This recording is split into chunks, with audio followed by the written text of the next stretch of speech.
Hey, what's up guys? This is Anthony from Anthony's Customs, and for this review, we are looking at the Jada Ultra Street Fighter 2 The Final Challengers CAMMY.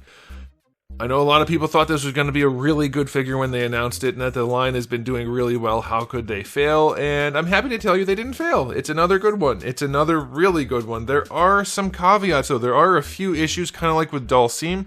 Everybody was all talking about how good Dulcim was. Didn't really want to mention how his butterfly joint didn't work and his colors didn't match. This figure has a few problems also, but it also does some things really well. So we're going to talk about all of that, so make sure you stick around. But let's go ahead and get it off the stand and take a closer look. Okay, before we look at the figure, I do want to show you my package. It's the same packaging as before, very nice arcade looking package. It's not square on the front, but it is square everywhere else, so for those of you that want to display it, you can do that easily if you wanted to, and it is very, very nice looking. Very pleased with it. There's the single figure on the back, and the line up here, we're going to be getting this guy soon, and this guy soon, and this guy soon. I already have this guy. He'll be soon. I already have him too. Okay, so yeah, good stuff. We'll see where they go after they complete that roster. It'll be very interesting. Okay, so this figure is coming in and out of pre-order / in stock at Big Bad Toy Store. I'll put a link in the description below if you want to get one. She stands just shy, well, let's say 14.5 centimeters to the top of her hat, about 14 to where her head would go, give or take.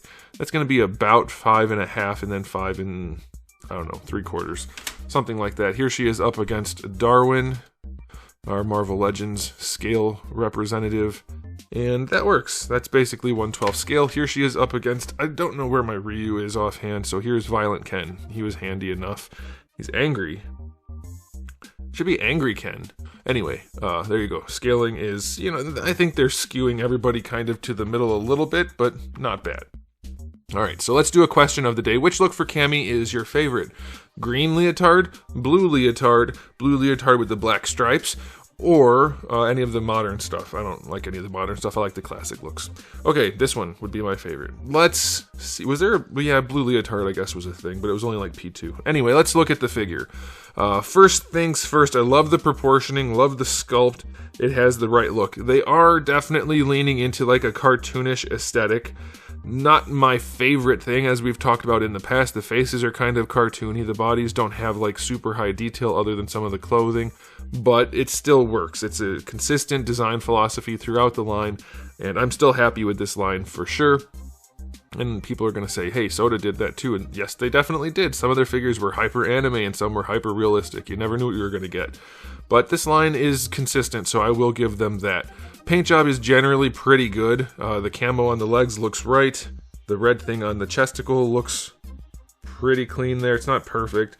The face, it's one of their better faces, I think. I don't know why they made the mouth open. I mean, it's not really open, but they put a black dot in the middle to make it look like she's whistling or something. So that's not ideal. But it's okay. It's generally pretty clean. The transitioning from the green to the skin tone, and it's painted skin tone up at the shoulders and at the crotch, it's not the best transition, but it's pretty good. But the skin tone itself, under the right lighting, looks terrible. It's not very close at all. Under the other kind of right lighting, it looks okay. On camera, I'm thinking it's somewhere in the middle. It's not the best, but it will do, I guess. If you get back here on the cheeks, it's a lot more obvious that the skin tones don't match. And then there's some issues with the paint there. Don't look that close to... What are you looking under taint for? Stop that.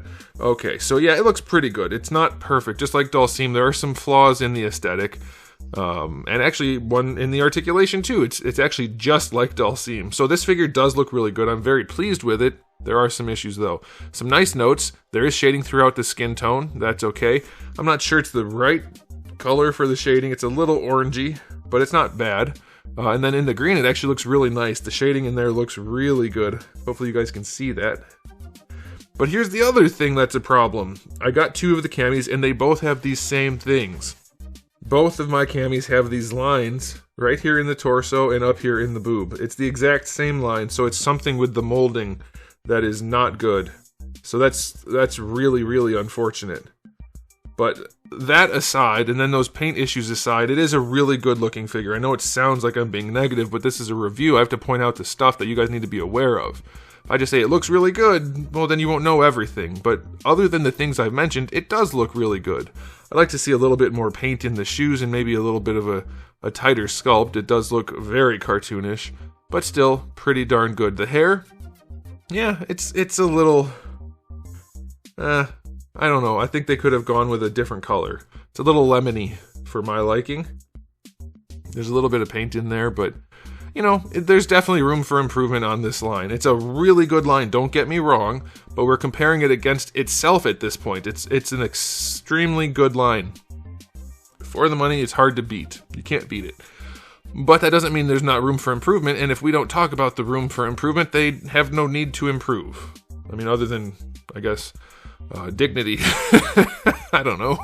But yeah, it's a really good looking figure. I will go, for the price point, 8 out of 10. 8 out of 10. Too many issues. I don't think this is dethroning Chun-Li, personally. It's a good one, but I think Chun-Li is still at the #1 spot. Now, as for accessories, we do have the alternate head, the yelling head. Again, very cartoonish, but it's still pretty darn good, and maybe even better than the normal head. So, well, I don't know, you can pick, but very, very nicely done. So that's good. And then for hands, you get the 2 fist hands, the 2 open hands. That's good. And then you get her effect part, which does fit on her foot. That's very nicely done. I like that. It has a hexagonal peg hole in it. Not sure why, but it's a good spread. Nothing too crazy, but that's good enough. So I will go 8 out of 10 for accessories.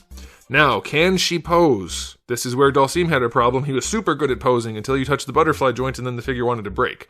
So let's see. For the neck/head, you have a ball peg for the neck, which is moderately useful. Depending on which way it's leaning, it's okay. There's not a ton going on there. I think they could have gotten a little bit more range out of the neck itself, but it's nice. But then we have the same problem for the head. In fact, the way the peg is in there, things want to keep going crooked. I don't know if it's a QC issue or if you're supposed to just rotate it a certain way. It's not clear on the sculpt. It's kind of annoying. It's okay, but you don't get a ton of range out of the neck or head, but it'll do.